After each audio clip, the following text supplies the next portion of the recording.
오늘은 너는 내 것이라 라는 제목으로 같이 은혜 나누기 원합니다. 노량진에 가보면 학원들이 많죠. 그 노량진 학원가에서 굉장히 유명한 강사 선생님이 차를 기다리면서 길가에 서 있었습니다. 그때 옆에 있던 한 학생이 그 강사분에게 정중하게 물었습니다. 아저씨, 서울대를 가려면 어떻게 해야 돼요? 그랬더니 이 잘나가는 강사분이 학생을 쳐다보면서 말했습니다. 국영수를 중심으로 시간을 효율적으로 활용하면서 열심히 공부하면 돼. 그러자 학생은 어처구니 없는 표정으로 이렇게 말했습니다. 아저씨, 그게 아니고요. 서울대 가려면 몇 번 버스를 타야 되냐고요. 사람들은 다 자기중심적으로 듣고 해석할 때가 많이 있습니다. 예를 들어서 친구에게 문자를 보내는데 문자에 대한 답이 없어요.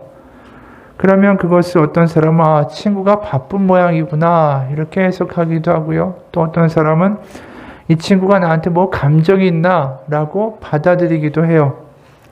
사실 친구가 답을 못하는 데는 여러 가지 이유가 있을 수 있겠죠. 그런데 우리가 순간순간 우리의 생각대로 해석하면서 기분 나빠하기도 하고 때로는 무시당했다고 여기기도 하고 여러 가지 해석들이 우리의 머릿속에 그렇게 순간순간 난무합니다. 우리가 이런 걸 생각해 보면 사람이 변화되었다라는 것은 어떤 육체의 변화가 아니라 우리가 받아들이고 해석하고 생각하는 방식이 변화돼야 진정한 변화가 있다라고 말할 수가 있습니다. 성경에서는 그것을 이렇게 표현하죠. 갈라디아서 2장 20절의 말씀을 보면 내가 그리스도와 함께 십자가에 못 박혔나니 그런즉 이제는 내가 사는 것이 아니 오직 내 안에 계신 그리스도께서 사시는 것이라. 이 말이 다른 말이 아닙니다. 내가 가지고 있는 관점, 해석의 틀, 생각의 방식, 그게 바로 나의 자아죠. 내가 죽고 새로운 새 자아가 태어난다라는 겁니다.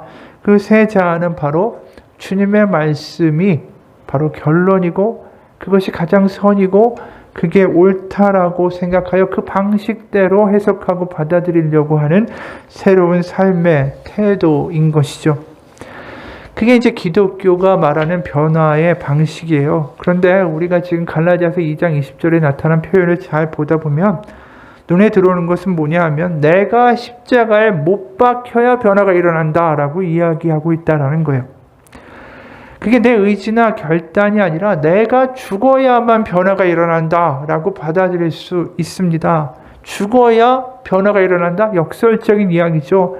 다른 의미로는 내가 죽어야 할 정도로 변화가 쉽지 않을 수 있다라는 이야기가 되기도 해요. 오늘 나누려고 하는 이 성경 본문에도 그러한 모습이 보여요. 이스라엘 백성이 이집트를 탈출합니다. 애굽이죠, 성경에서는. 근데 그들의 사고방식과 해석과 그 틀들이 편하지 않았다라는 것을 오늘 보여줍니다. 모세가 십계명과 율법을 받으려고 하나님께 이제 시내 산에 올라가요. 그러니까 모세가 없으니까 이스라엘 백성들은 무슨 짓을 하냐 하면 아론과 함께 금송아지를 만듭니다. 그게 4절이에요. 아론이 그들의 손에서 금고리를 받아 부어서 조각칼로 새겨 송아지 형상을 만드니 그들이 말하되 이스라엘아 이는 너희를 애굽 땅에서 인도하여 낸 너희의 신이로다 하는지라.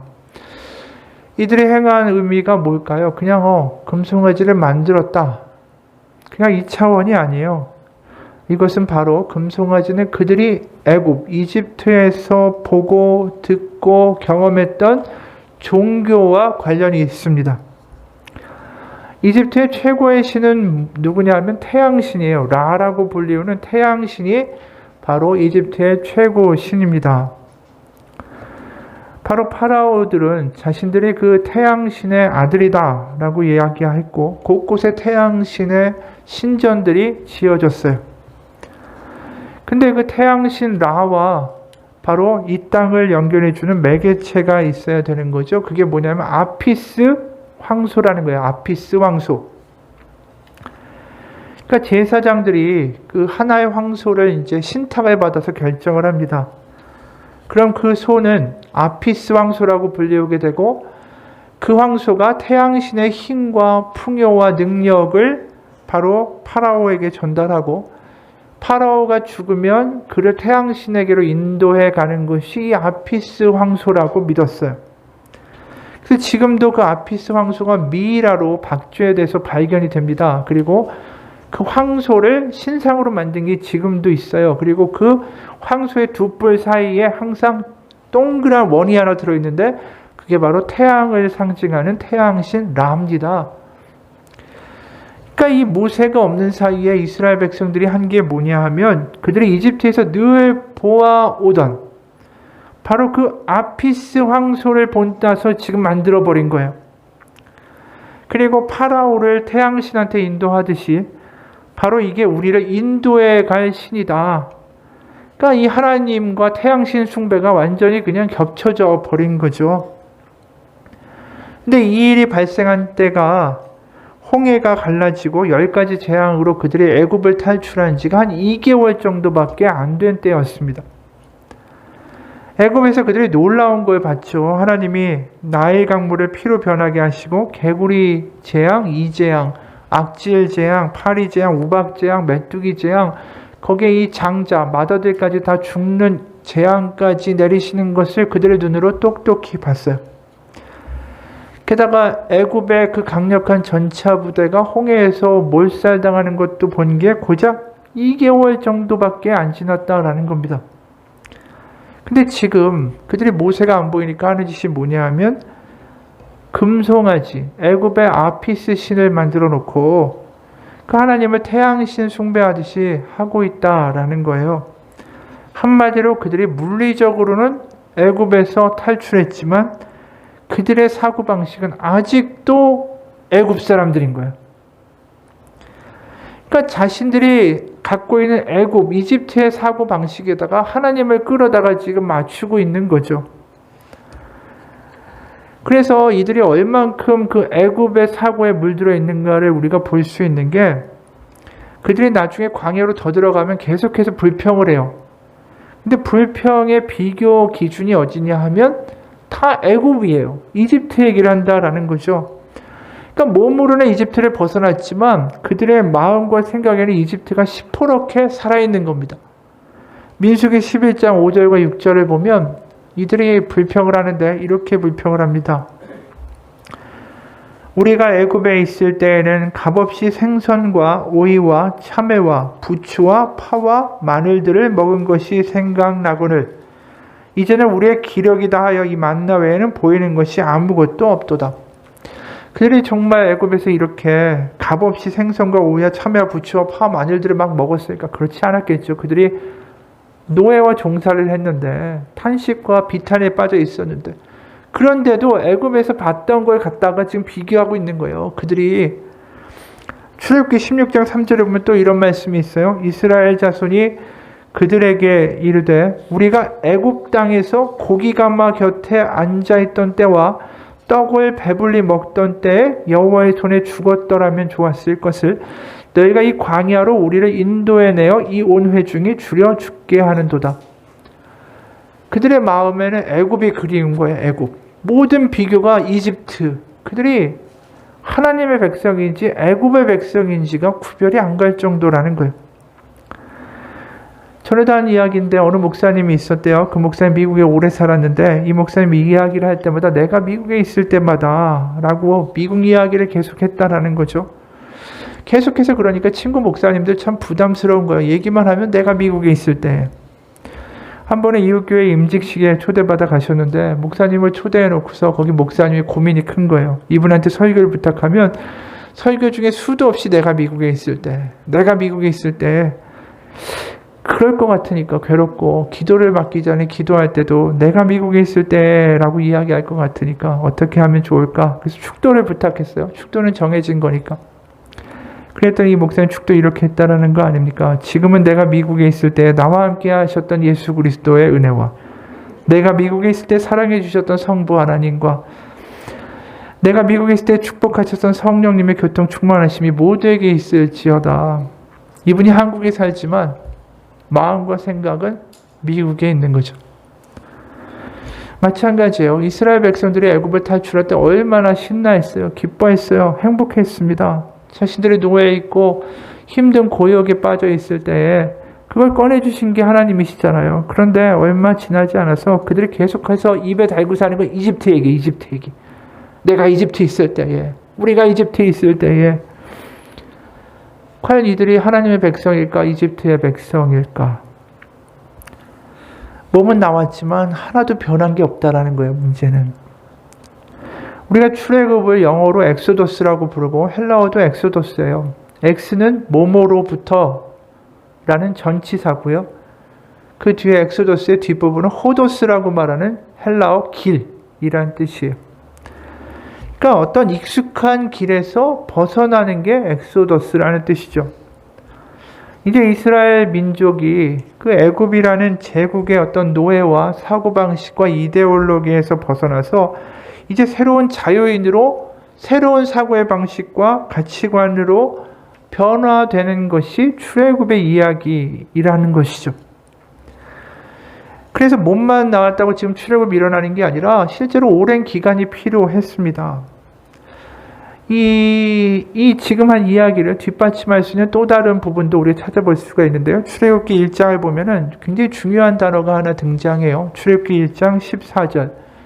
거기에 히브리어로 아바드라는 히브리어가 등장하는데 14절 1장 14절 어려운 노동으로 그들의 생활을 괴롭게 하니 곧 흙 이기기와 벽돌 굽기와 농사의 여러 가지 일이라 그 시키는 일이 모두 엄하였더라.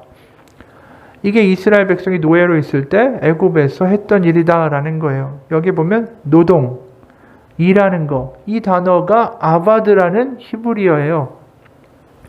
근데 이 아바드라는 단어가 일하다라는 뜻만 있는 게 아닙니다. 거기에는 섬기고 예배하다라는 뜻도 같이 있어요.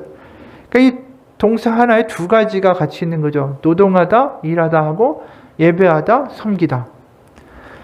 그러니까 이게 사실은 이중적인 의미로 이곳에 포함되어 있는 거예요. 이 출애굽기 시작에 아바드라는 단어가 쓰이면서 이들이 단순한 노동뿐이 아니라 파라오를 섬기고 애굽의 신에 속하고 그들을 섬겼다라는 뉘앙스가 거기에 들어있다라는 거죠.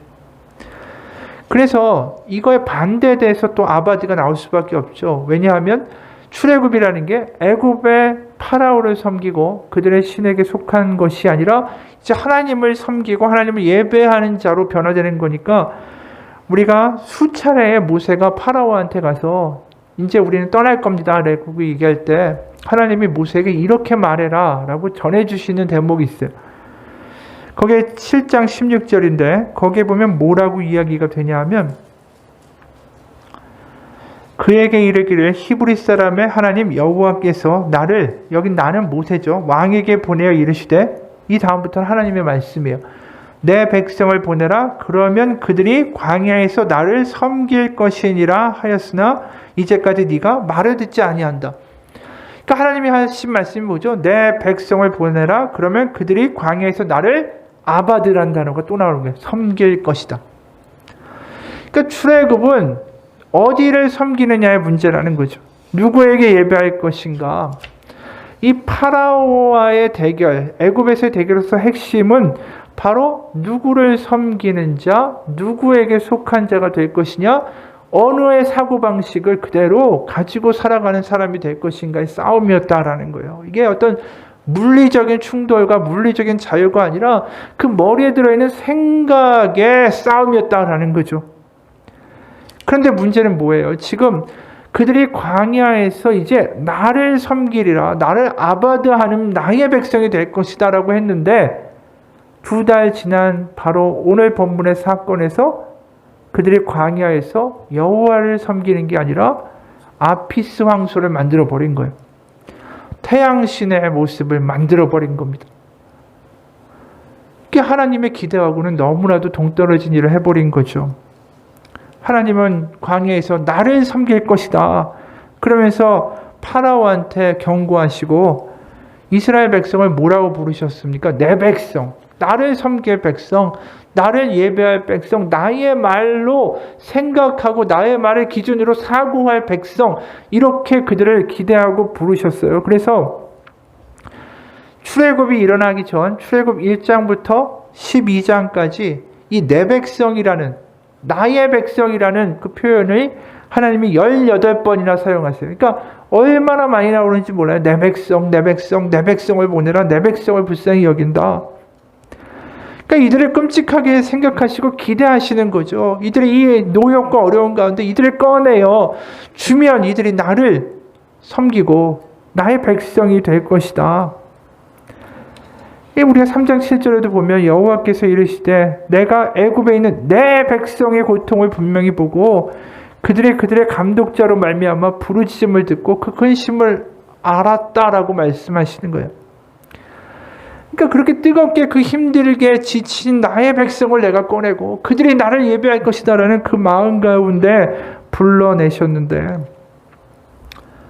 그 내 백성을 보내라는 거 어떻게 보면 하나님의 공개적인 사랑의 선언이기도 한 것이죠. 그런데 그 기대를 완전히 부수어뜨린 게 오늘 이 금송아지 사건인 거예요. 나는 광야에서 하나님을 섬기겠다가 아니라 난 광야에서 태양신을 섬겨버리는 모습을 보여주는 거죠. 그러니까 한마디로 하나님을 자신의 사고방식 안에 가두어버리고 애굽의 신으로 변질시켜버리는 이 일을 하니까 하나님을 한마디로 그들에게 버림받은 것이고 어떻게 보면 하나님의 사랑이 완전히 무시당한 게 이 사건이 돼버린 겁니다.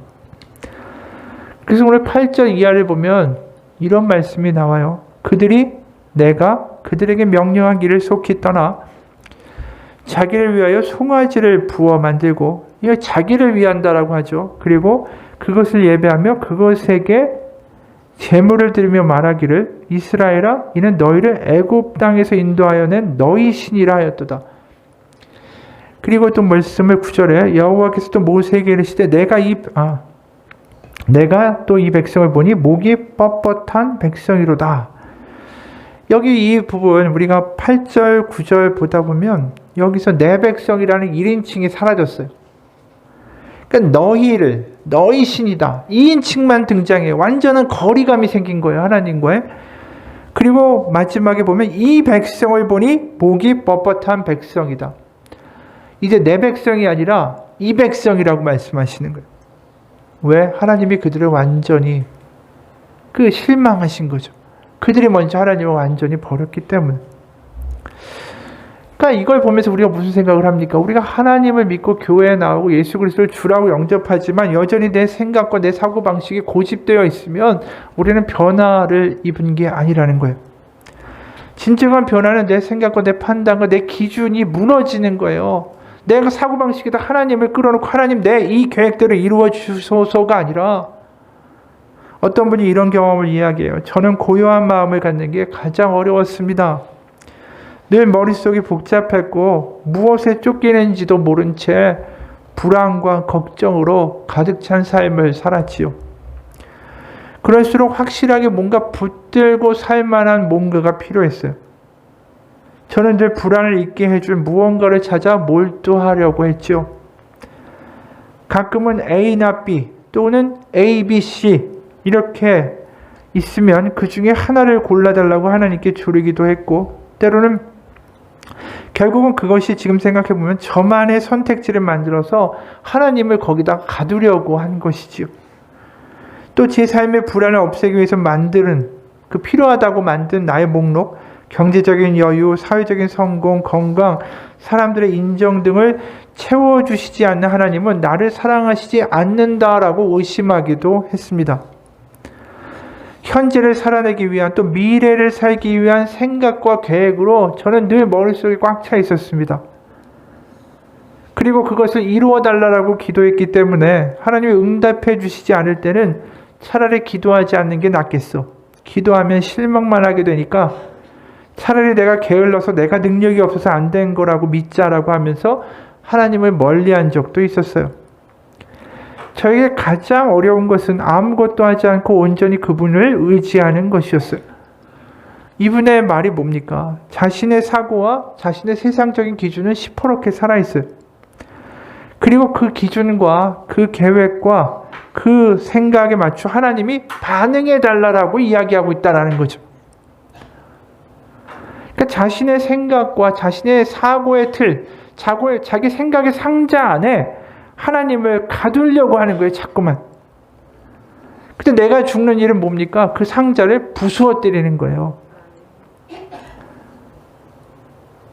내 생각을 부수고 그분의 생각과 말씀이 나를 인도하시도록 나를 내어드리는 것. 그게 진정한 변화가 일어나는 길이라는 거죠. 그게 죽는다라는 표현이에요. 그럴 때 나의 반응과 나의 해석과 나의 생각과 나의 말투가 변화되기 시작해요. 지금 애굽의 사고를 버리지 못하잖아요. 이스라엘 백성들이. 그러니까 늘 분노하고 좌절하고 그 다음에 하나님한테 그 항변하잖아요. 내 뜻대로 안 해준다고. 애굽에서 자신들이 경험한 신처럼 자신들이 갖고 있는 애굽의 사고처럼 하나님 반응해달라고 이야기하는 겁니다. 자신들의 애굽의 사고에 애굽적 사고에 하나님을 집어넣으려고 하는 거예요. 자꾸만. 근데 우리가 알잖아요. 하나님을 우리의 생각 안에 가두는 것 그거 불가능한 겁니다. 하나님 너무나도 크신 분이죠. 명세빈이라는 영화 배우가 있어요. 명세빈 여자 배우인데 꽤 오래 전에 굉장히 유명했죠. 이분이 이제 결혼을 하고 5개월 만에 이혼을 했어요. 그리고 얼마 전에 이제 간증 프로그램에 나온 적이 있는데 그 영상을 잠깐 같이 보겠습니다. 하나님, 저는 정말 예쁜 가정 허락해 주세요. 네. 예쁜 가정 꿈꾸고 싶습니다. 그래서 분명히 하나님 계시니까 주실 거라는 거는 막연한 확신은 있었어요. 근데 그러한 가정이 그냥 유토피아적인 그냥 딱 있을 거다. 그냥 그런 생각만 막연히 했던 것 같아요. 저를 돌아보니까 제가 인생의 가장 두 기둥을 중요한 틀로 생각했더라고요. 하나는 일이고 하나는 결혼. 그러니까 일이라 함은 돈이었던 것 같아요. 그리고 결혼에 대한 어떤 우상? 저의 큰 기둥이 기대, 뭐 약간 그런. 예, 저의 힘의 어떤 중심, 네. 기둥이라고 제가 표현을 하는데 그게 있었구나를 깨닫게 하시더라고요. 네. 그중 이제 하나가 결혼이라는 건데 네.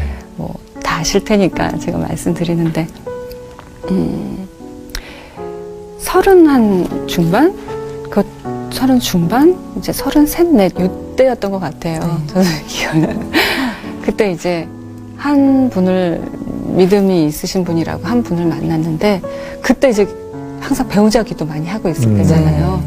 배우자 기도하면서 만났으니까 또 연애 기사가 났어요. 아, 네. 그래서 막 이렇게 밀려 이걸 그렇죠, 어떻게 또. 기도를 어떻게 이렇게 결혼을 해야 되나 말아야 되나 하는 상황이었는데 좋으니까 그러니까 저도 좋아서 이렇게 결혼을 하게 됐어요. 네.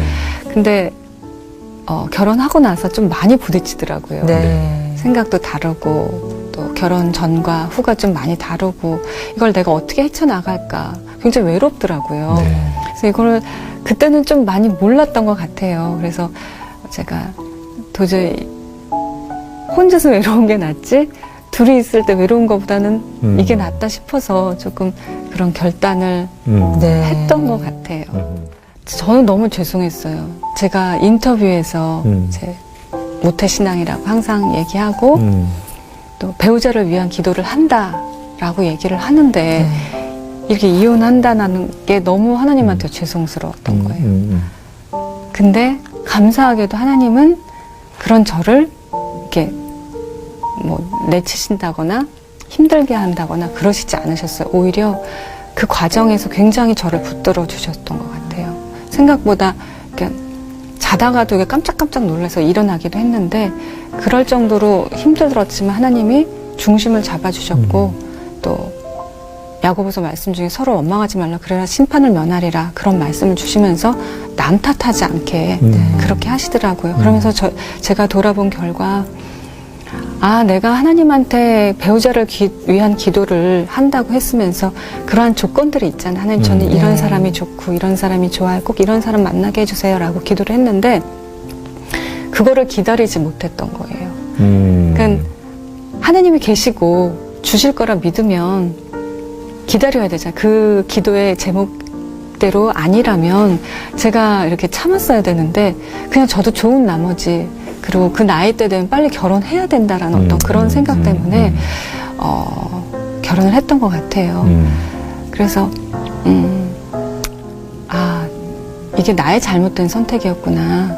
그런 생각을 좀 하게 되면서 좀 일어날 수 있는 계기가 되었던 것 같아요. 뭐 최근 들어서 좀 깨달은 거긴 한데 가정에 대해서 제가 약간 우상적인 생각을 하고 있었더라고요. 네. 저도 모르게 네. 어릴 때 소원이 청소년과 청년기를 지나면서 우상적인 생각을 했더라고요. 그러니까 제가 보니까 힘들고 뭔가 일이 하기 싫어지고 마음이 힘들고 이러면 결혼하고 싶다는 생각을 했어요. 도피하는 도피하고 것처럼. 싶었던 거. 결혼해서 그냥 이렇게 누가 편안하게. 벌어다 주는 걸로 살고. 그걸로 살고 그냥 내가 막 기도하면서 막 전쟁같이 막 하나님 이거 해주세요 막 이러면서 안 해도 좀 쉴 수 있는 곳 그런 거를 가정이라고 제가 생각했던 거더라고요. 그래서 아 이게 나한테 또 우상이었구나 그거를 깨닫게 하시더라고요. 그래서 작년까지 그런 생각했어요 사실. 네. 근데 조금씩 저를 계속 그러니까 생각이라기보단 제가 그런 마음이 들었더라고요. 네. 그러면서 이제 변화시켜 주셨는데 이제 그 생각을 하게 하시더라고요. 가나안 땅이라는 게 딱 젖과 꿀이 흐르는 땅이지만 가서 우리가 정복하고 또 하나님 말씀으로 우리가 살면서 다스리면서 살아가야 되는 곳이 가나안 땅이잖아요. 하나님의 약속의 땅. 그러니까 결혼 생활도 가정 생활도 그런 가나안 땅처럼 분명히 좋은 거지만 내가 거기서 하나님 말씀으로 또 기도하면서 그런 가정을 꾸려나가면서 또 사랑을 진짜 사랑을 하면서 살아가야 되는 곳이 아닐까라는 생각을 이제 조금 생각해 보게 되는 것 같아요. 가치관이 좀 달라지셨네요. 그러게요. 네.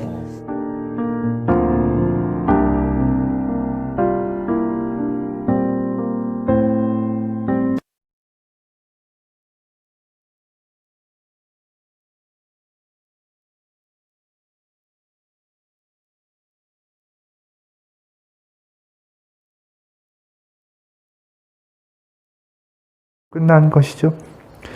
그녀가 마지막에 하는 말이 이런 이야기가 있어요. 결혼 생활도 가정 생활도 내가 하나님의 말씀으로 또 기도로 그렇게 꾸려나가고 진짜 사랑을 하면서 살아내야 하는 것이 아닌가 이제야 깨닫는다라고 이야기합니다.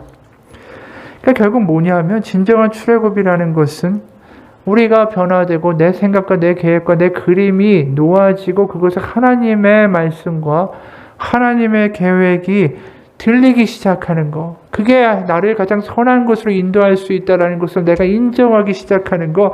그래서 나의 그 사고의 틀이 내가 고집했던 것들이 무너지기 시작할 때 그때 하나님이 새 일을 시작하시는 거예요. 결국 이스라엘 백성이 그 기간이 40년이 걸렸어요.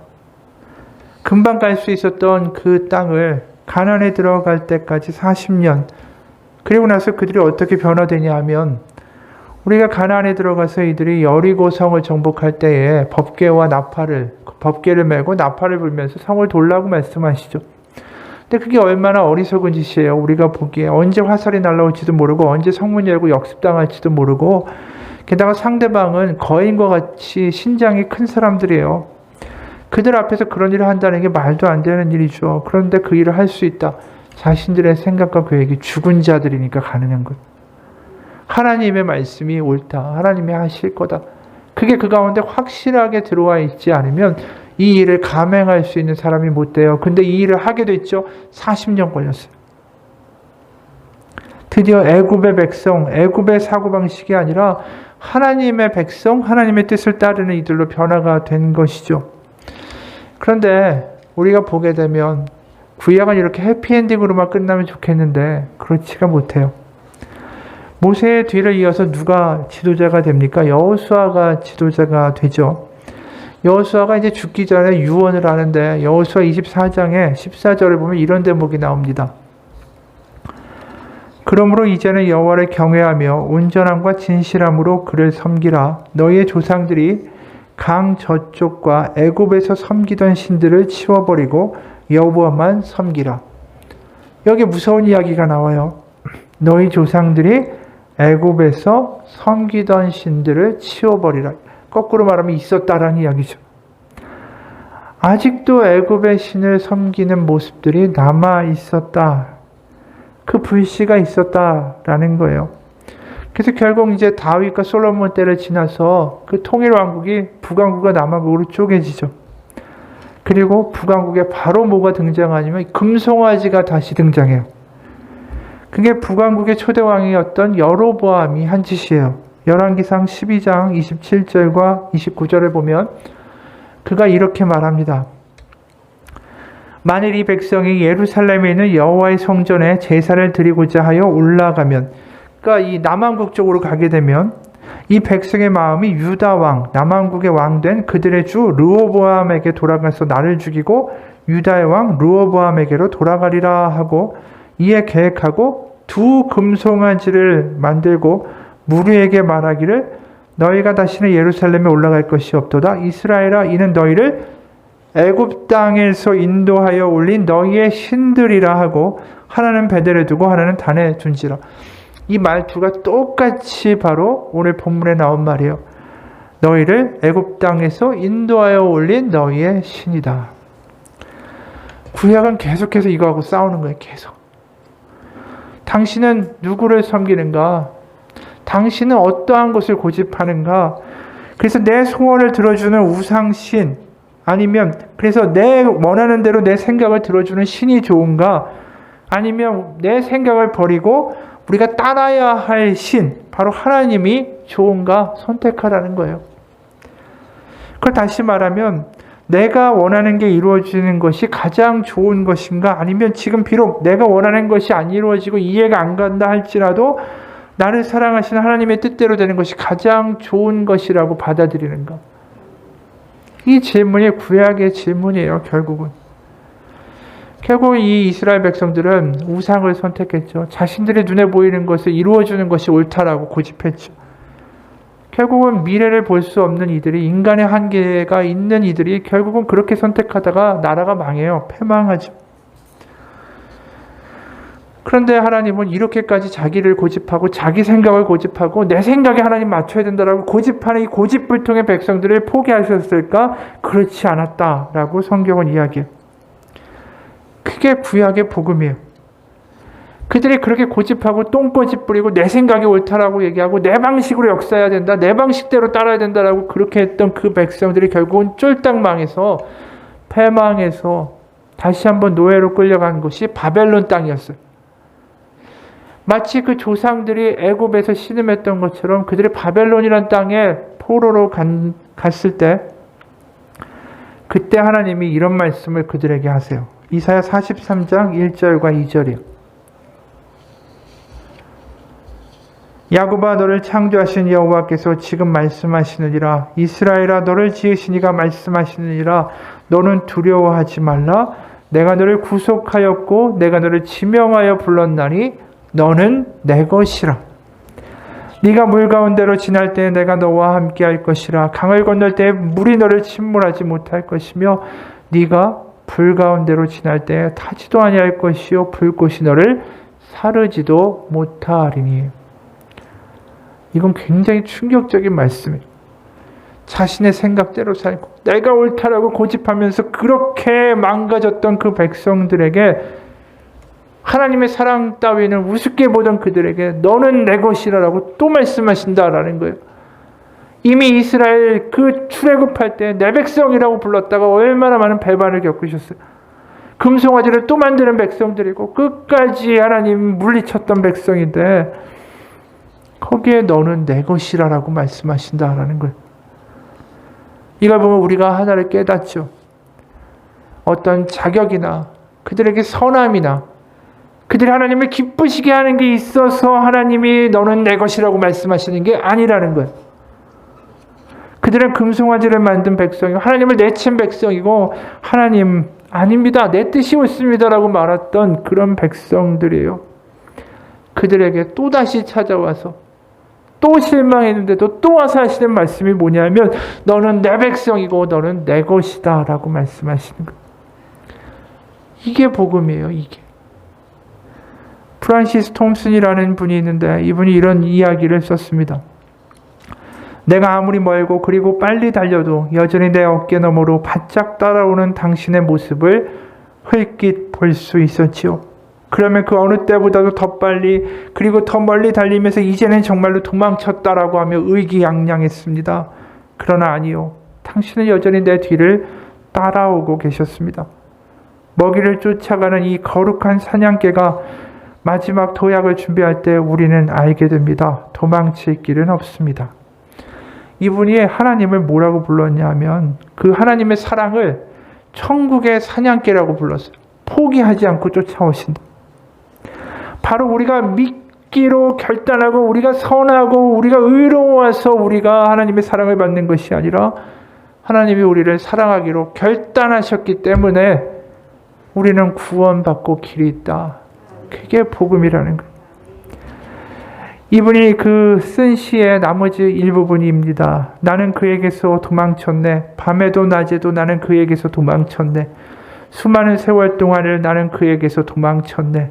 내 마음속에 미군 같은 길로 슬픔 속에서도 그를 피해 숨었다네. 겉으로는 계속 웃었고 한때 희망이 부풀어 오르기도 했지만 이내 두려움의 골짜기 아래에 거대한 어둠 속으로 곤두박질 쳐버렸네. 나를 따라오는 추적해오는 그 힘찬 발소리, 그러나 서두르지 않고 흐트러지지 않는 걸음걸이, 장엄한 긴박함으로 한 목소리가 두들긴다. 가여워라, 너는 알지 못하는도다. 나 아니면 비천한 너를 누가 사랑해 주겠느냐. 내가 너에게서 너의 모든 것을 때로 가져감은 너를 해롭게 하려는 것이 아니라 다만 네가 그 모든 것을 나의 품에서 찾게 하려 함이었다.